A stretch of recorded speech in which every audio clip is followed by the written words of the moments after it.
Hey everyone, and welcome to today's Explainer. I am so excited for this one. Today, we're unpacking a really fascinating subject, one that literally dictates the rise and fall of nations kind of quietly in the background. We're talking about the dynamics of global trade and economic equilibrium. Specifically, we're going to look at exactly how we measure a country's true economic standing on the world stage. Now, I know it's a topic that sounds incredibly vast, maybe even a little intimidating, but by the end of our time together, you're going to see exactly how all these complex international transactions fit together into a remarkably clear picture. Let's get right into it. Okay, let's dive into this. When you look at a country, really any country out there, and try to determine its actual power and standing in the global economy, what exactly are you looking at? Like, how do we really measure a nation's economic strength? For decades, people have debated whether a country's economic power is truly just about the physical goods they manufacture, harvest, and ship across borders, or if there's an entirely different layer of activity taking place completely out of sight. Keep this core mystery in your mind as we go, because the answer absolutely depends on which economic lens you choose to look through. To start unpacking that question, let's look at Section 1, Global Trade and Economic Equilibrium. We're going to use an expanding lens approach here, starting initially with the most visible, surface level of international trade. And that brings us to Section 2, the balance of trade. This is the specific, wonderfully narrow metric we use to measure what we can physically see moving between countries. Let's define this clearly right out of the gate. The balance of trade, or BOT, is the economic measure of a nation's visible exports and imports. I really want to emphasize that word, visible. The balance of trade is strictly concerned with the tangible. It does not care about the abstract. We're purposefully starting with this narrow metric because it's going to serve as a really powerful contrast to the much broader, more complex measurements we'll uncover in just a few minutes.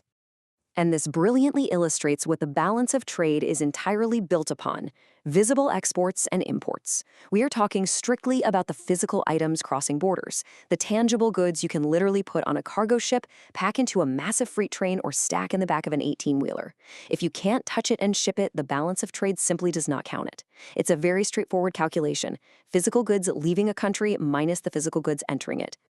But, that naturally leads us to a critical question. If the balance of trade only measures physical goods, is the physical movement of goods the entire economic picture? Think about it for a second. Does a standard shipping container actually hold everything of value that gets exchanged between two countries? What about the invisible financial forces, the digital transactions, the massive global investments? Surely economic equilibrium relies on a whole lot more than just the physical items we can see sitting at a seaport, right? This is exactly where we need to widen our camera lens. Let's look at Section 3, the balance of payments. We are stepping into the broader, significantly more complex machinery of global finance. So the balance of payments, or BOP, is a broader economic measure that captures a wider array of international transactions beyond just physical goods. If the balance of trade is a snapshot of the cargo port, well, the balance of payments is the ultimate macro view of the entire national economy. It captures absolutely everything that the narrower balance of trade misses. It is the comprehensive end-to-end record of all economic transactions between the residents of one country and the rest of the world. Now, what's really interesting about this slide is that the balance of payments isn't just one big messy number. It's actually a complete pie made of three very distinct, highly structured slices. You've got the current account, the capital account, and the official reserves. To truly grasp global economic equilibrium, we need to unpack exactly what goes into each of these three slices. Let's start by breaking down the first slice, the current account. Notice the very first component listed here is goods. Hey, that's our old friend, the balance of trade, sitting right there. So the balance of trade is actually just a subcomponent housed perfectly inside this larger current account. But notice how this slice expands outward.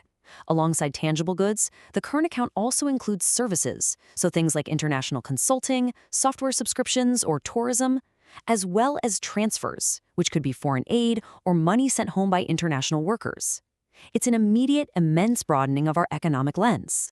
Then we have the second slice of the pie, the capital account. While the current account deals with immediate income and expenses, the capital account is all about assets and liabilities. Look at the components here: investments and loans. This is where we measure the incredibly powerful, totally invisible flow of international financial capital. When a foreign company builds a massive new factory in a different country, or when one nation's government purchases the debt of another through massive loans, boom, it gets recorded right here in the capital account. Let's move to and see how this builds our complete picture. The third and final element consists of the official reserves. This represents a nation's official reserve holdings, typically foreign currencies, gold, and other highly liquid assets held by a country's central bank. The official reserves act as the final balancing mechanism. They completely round out our three-part picture of the balance of payments, ensuring that, from a strict accounting perspective, everything ultimately balances out in the grand ledger of international finance. But why does meticulously recording all of these complex transactions actually matter to a nation's ultimate survival and power? That brings us to Section 4, surpluses versus deficits. So the crucial point is how these two outcomes dramatically alter a country's trajectory.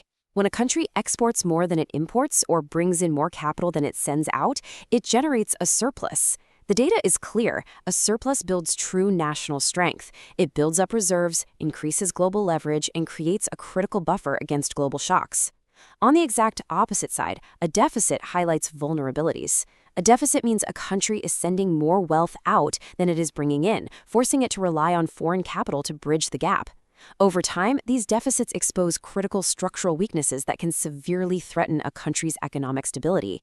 Which brings us to a final, really vital question to leave you with today. When you look at the daily economic news and see nations grappling with massive imbalances, what deep structural vulnerabilities might be hiding in a nation's economic deficit? Are they relying entirely too heavily on foreign loans? Have they lost their edge in global services?